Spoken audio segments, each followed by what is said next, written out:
Olá, um bom dia para você. Estamos aqui de novo, mais uma vez, nos encontrando para refletirmos na palavra de Deus e tomarmos esses ensinamentos preciosos para a nossa caminhada, para o nosso dia a dia.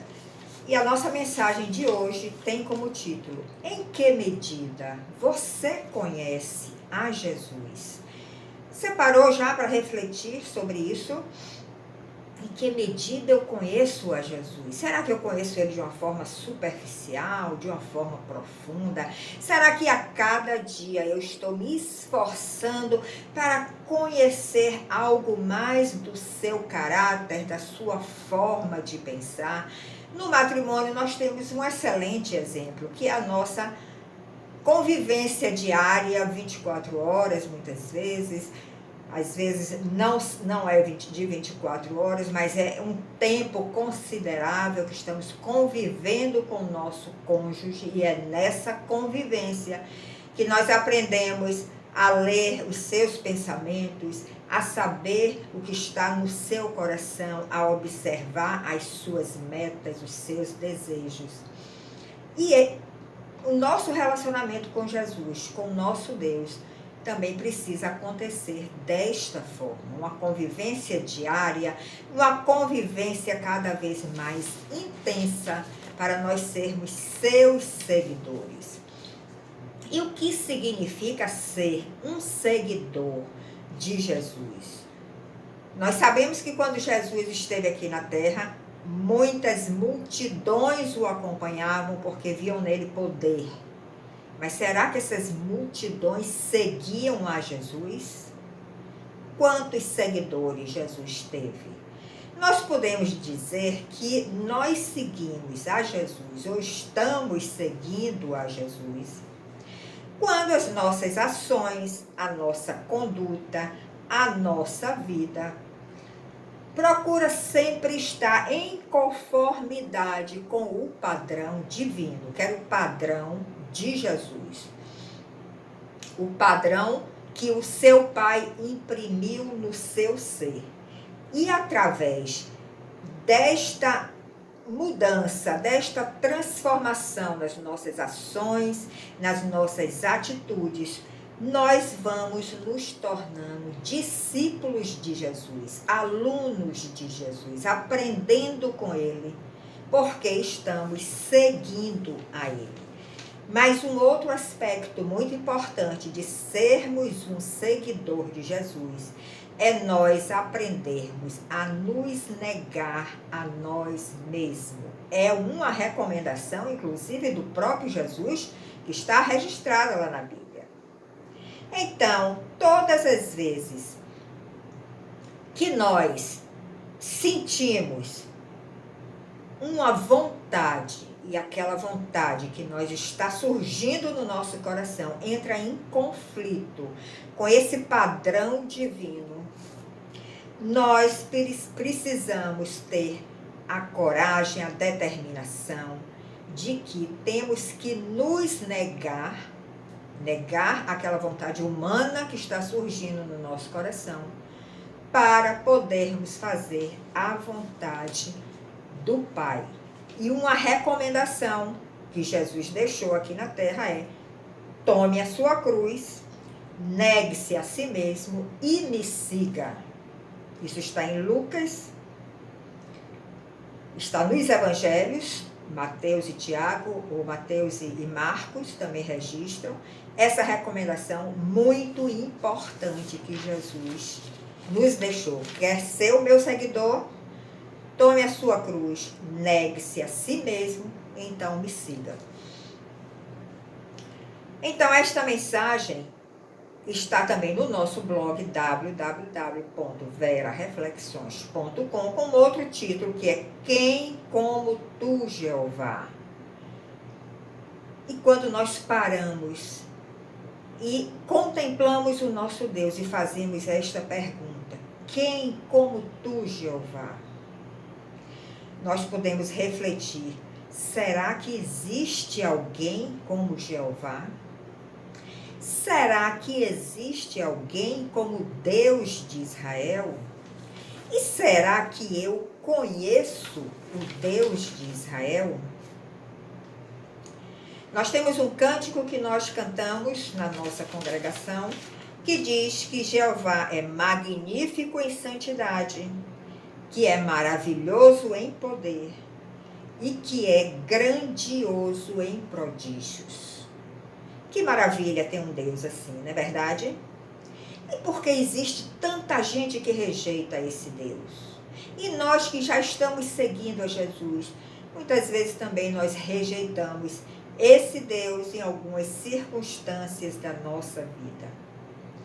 Mas para termos uma resposta, por que tanta gente rejeita a esse Deus grandioso em prodígio, magnífico em santidade, maravilhoso em poder? Porque aquela multidão que acompanhava Jesus estava só interessado nas suas curas, nos seus milagres, mas não estavam interessados em aprender do grande mestre que veio a esta terra, o Deus encarnado, que esteve aqui no meio dos homens para trazer este padrão de vida, este padrão de conduta e nos levar a uma vida santa. Então, quando nós olhamos para a população mundial, nós vemos que o mundo tem milhões de pessoas. Segundo o Instituto de Pesquisa Americano, Pew Research Center, o Brasil tem aproximadamente 175 milhões de seguidores de Jesus, ficando atrás dos Estados Unidos com 246 milhões e está na frente do México com 107 milhões. Então, nós, como brasileiros, estamos no segundo lugar. E podemos dizer que é uma população considerável. Mas, diante da população mundial, ainda é algo pequeno. Se nós temos esta consciência desse Deus tão poderoso, tão magnífico em poder, em santidade, por que nós não seguimos mais a Jesus? E nós podemos chegar à conclusão que isso realmente é uma questão de relacionamento. Nós seguimos o outro quando nós temos esta busca por um relacionamento mais estreito, mais íntimo, que nós começamos a descobrir aquelas virtudes que há no outro, aquelas qualidades que há no outro, que está preenchendo também, completando a nossa vida, o nosso caráter, que está transformando o nosso caráter. Então, ser um seguidor de Jesus precisa realmente que nós tenhamos esta consciência de quem é Jesus, quem é Jeová, quem é o Deus de Israel. Nós então podemos dizer e perguntar a nós mesmos: em que medida nós seguimos a Jesus? Nós vimos aqui que cerca de 2,4 bilhões de habitantes que estão dentro desse percentual de seguidores de Jesus e que se chamam cristãos, mas a nossa pergunta é: será realmente que eles conhecem a divindade de Jesus? Será que eles enxergam Jesus como Deus encarnado que esteve aqui na terra, no meio dos homens? Será que tanta gente está equivocada? E por que eles podem estar equivocados? Porque muitas vezes nós deixamos de ler as Escrituras, de ler a palavra de Deus, de meditar na palavra de Deus e damos preferência a ler livros de um escritor famoso, um best-seller, que muitas vezes, ou na maioria das vezes, não são pessoas cristãs e trazem valores deteriorados, valores que são impregnados no caráter dos jovens, das crianças, e tudo isso vai afastando esta população do nosso Deus. Mas nós também podemos raciocinar da seguinte forma. Muitas vezes tem muita gente que segue realmente a Jesus, que crê na sua divindade, que crê que ele é um filho de Deus, mas eles ainda não desenvolveram um relacionamento íntimo ao ponto de negar-se a si mesmo, negar a sua vontade, o seu desejo do seu coração enganoso, que é o coração do homem, para seguir a vontade do Pai. E quando nós seguimos a vontade do Pai, nós realmente vamos nos tornando cada vez mais cristãos. Nós vamos nos tornando cada vez mais seguidores de Jesus. Veja aqui Jó. Nós conhecemos o livro de Jó, a história de Jó, uma história realmente que nos deixa perplexo por tudo que ele passou. E o próprio Deus diz a Satanás, que esteve naquele momento questionando a Deus sobre Jó, que se ele tirasse o cerco de Jó, Jó não ia resistir, ia negar a ele. Mas Deus disse de Jó, o próprio Deus, ele é reto, ele é temente a Deus e ele se afasta do mal. Mas eu vou tirar o cerco dele, para eu lhe provar que ele não vai cair na sua cilada. Então veja que Jó, mesmo sendo um homem que tinha já um relacionamento com o seu Deus, e que recebeu essa declaração da boca do próprio Deus. O próprio Jó, no final de toda a sua prova, ele diz: eu conhecia a Deus de ouvir falar, mas agora eu o vejo face a face. Será que nós conhecemos ao nosso Deus de ouvir falar, mesmo que estejamos congregando na igreja, mesmo que estejamos cumprindo todos aqueles rituais, e como cristãos devemos cumprir, ler sempre as escrituras, meditar, jejuar, congregar, mas será que nós ainda não vimos o nosso Deus face a face? Como Moisés viu, relatado pelo próprio Deus, que está registrado nas Escrituras. Isso requer realmente uma intimidade muito maior, muito mais profunda de nós, como seguidores de Jesus. Exige essa relação íntima com o Senhor. E quando nós temos essa relação íntima com o Senhor,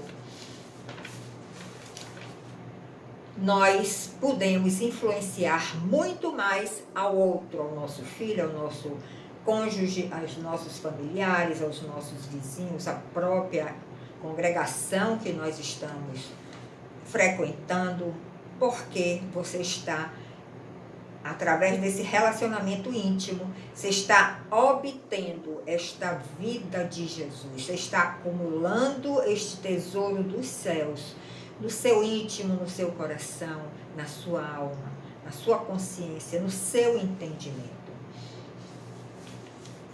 Então, nós temos que admitir que a vida cristã verdadeira é, antes de tudo, uma vida prática. A vida cristã verdadeira é uma vida de renúncia. A vida cristã verdadeira é uma vida de oração, de mudança de hábitos, de mudança de metas e de muita humildade diante do nosso Deus e muita mansidão diante dos homens. Podemos definir a vida cristã desta forma.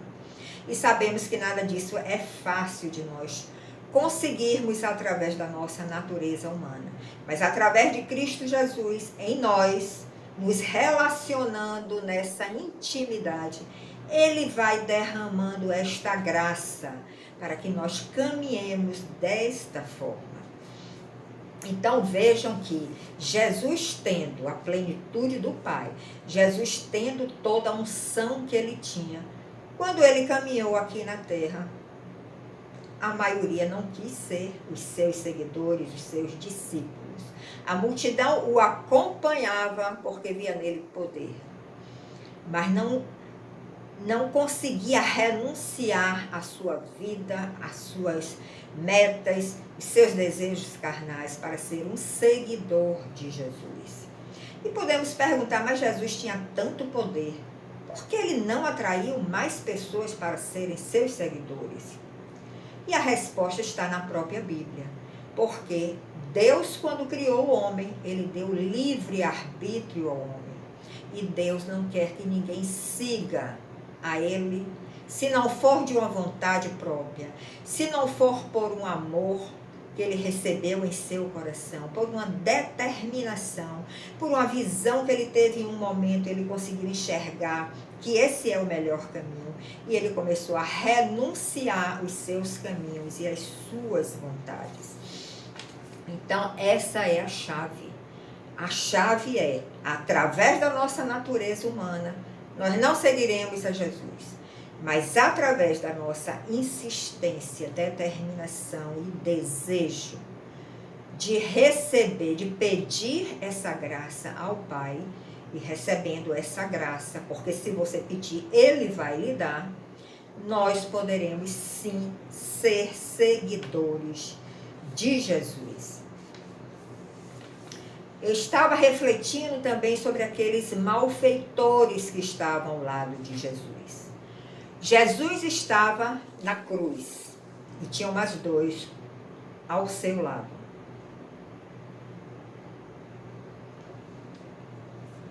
De um lado, um malfeitor, e do outro lado, também um malfeitor. E veja o que é que aconteceu.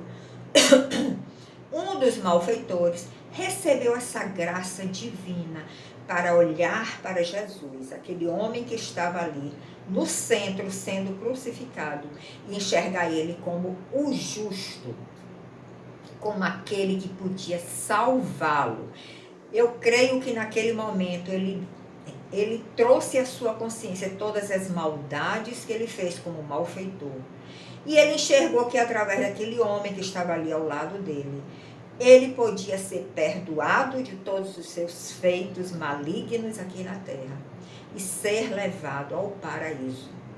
Mas o outro malfeitor não recebeu essa graça e não reconheceu a Jesus como seu Salvador. Então, Jesus, como conhece os corações, enxergou e viu que aquele que estava à sua direita realmente tinha recebido o espírito de arrependimento e tinha conseguido enxergar Jesus como justo. E ele recebeu a promessa de que ele estaria hoje mesmo no paraíso juntamente com Jesus. E assim aconteceu. Mas o outro que não recebeu esse espírito de arrependimento foi lançado no mar de fogo, nas chamas, no inferno. Porque quando nós não reconhecemos, através do espírito de arrependimento, os nossos pecados, as nossas debilidades, e pedimos perdão a Deus, o nosso destino é exatamente esse. Mas uma outra conclusão nós podemos tirar desse cenário lá no Calvário: 3 cruzes, Jesus no meio, um malfeitor de um lado que foi salvo e o outro que não foi. Jesus aí está nos dizendo que ele está à mesma distância de todos, sempre, tanto do homem bom que já conseguiu alguma coisa no seu caráter transformado, como também daquele homem mau que não conseguiu e não enxergou a Jesus como seu Deus, o seu Salvador. Mas ele está à mesma distância, porque se ele não estivesse no centro, estivesse em uma das extremidades, ele estaria mais próximo de um do que do outro. Mas essa imagem nos mostra isso e nos dá essa mensagem: Jesus está à mesma distância de todos. Então, o que é que nós temos que fazer? Nós temos, sim, é que nos aproximar do nosso Deus, porque a Bíblia diz que as suas leis estão escritas na nossa consciência, que quando ele formou o homem, ele deixou registrado na nossa consciência, na consciência do homem, a sua imagem, as suas leis, o seu caráter. Então, isso está dentro de nós, e é sabendo disso, é que nós vamos nos humilhar diante do nosso Deus, nos prostrar diante do nosso Deus, pedir o espírito de arrependimento para que ele perdoe os nossos pecados e nós comecemos nesta corrida. Veja o que aconteceu com Pedro em Marcos 8, 27 a 29, que foi o primeiro discípulo de Jesus, que depois se tornou apóstolo, enviado por Deus para pregar o Evangelho. Ele foi o primeiro a reconhecer que Jesus era o Cristo de Deus. Em Marcos 8, 27 a 29, nós lemos: E saiu Jesus e os seus discípulos para as aldeias de Cesareia de Filipe. E no caminho perguntou aos seus discípulos, dizendo: Quem dizem os homens que eu sou? Jesus sempre quer saber o que é que nós estamos achando dele. E eles responderam: João Batista, outros dizem que é Elias, mas outros dizem que tu és também um dos profetas. E ele, Jesus, lhe disse: Mas vós, quem dizeis que eu sou? Vós que estão me seguindo, vocês que estão me seguindo mais de perto, que estão recebendo o meu ensinamento, o que é que vocês dizem que eu sou? O que é que vocês acham que eu sou? E Pedro, na sua intrepidez, respondeu de imediato: Tu és o Cristo, o Filho do Deus vivo. Veja que revelação tremenda teve Pedro naquele momento. Você já teve essa revelação? E Jesus, em João, capítulo 14, de 11 a 13, ele também diz o seguinte: Crede-me que estou no Pai e o Pai em mim. Unidade perfeita, plenitude do Pai no Filho. Crede-me ao menos por causa das mesmas obras. As obras que meu Pai faz, eu estou fazendo aqui na terra. Na verdade, vos digo que aquele que crê em mim também fará as obras que eu faço. Nós podemos fazer as obras de Jesus se cremos nele, se desenvolvemos essa relação íntima, para que a sua vida esteja dentro de nós, para que a nossa natureza humana seja transformada na natureza divina de Cristo. Então Jesus diz: vocês farão as obras que eu faço, e fará ainda maiores do que estas, porque eu vou voltar para o meu Pai. Mas a vida que eu vou deixar em vocês, dentro de vocês, que é a minha vida, vai lhe permitir vocês fazerem as mesmas obras que eu faço e até maiores. Jesus curou, Jesus ressuscitou mortos, expulsou demônios, fez muitos milagres. Ele está dizendo que nós podemos também fazer todos esses milagres. Então nós podemos concluir essa reflexão crendo com o coração e confessando com a nossa boca de que Jesus Cristo é Deus, que Ele é o único que pode nos transformar, que Ele é o único exemplo que nós devemos seguir, apesar de toda a influência que o mundo possa exercer sobre nós. E se formos como Jesus, poderemos também ouvir a voz do Pai dizendo: Este é o meu Filho amado, em que eu tenho prazer. Imagine se nós ouvimos isso do Pai: Tu és o meu Filho amado, em que eu tenho prazer. Então vamos dar este prazer ao nosso Pai Celestial. Vamos dar este prazer de fazer as mesmas obras que Jesus e até maiores, se nós permitimos que o Senhor transforme o nosso caráter, transforme a nossa vida, os nossos pensamentos, as nossas ações, as nossas atitudes, e que nós possamos receber de Cristo Jesus as suas virtudes. Essa mensagem eu deixo para a sua reflexão. Compartilhe também no seu ciclo de amizade, no seu ciclo familiar, e vamos juntos levar a palavra de Deus até os confins da terra. Nos visite nas nossas redes sociais, Facebook Vera Reflexões, Instagram Vera Reflexões, podcast Vera Reflexões, YouTube Vera Reflexões, Espaço Reflexões, e nosso blog www.verareflexões.com. Temos também um blog para sua criança, o blog dos pequeninos. Eu te aguardo e nos encontraremos em outro momento. Muito obrigado pela sua atenção e até lá.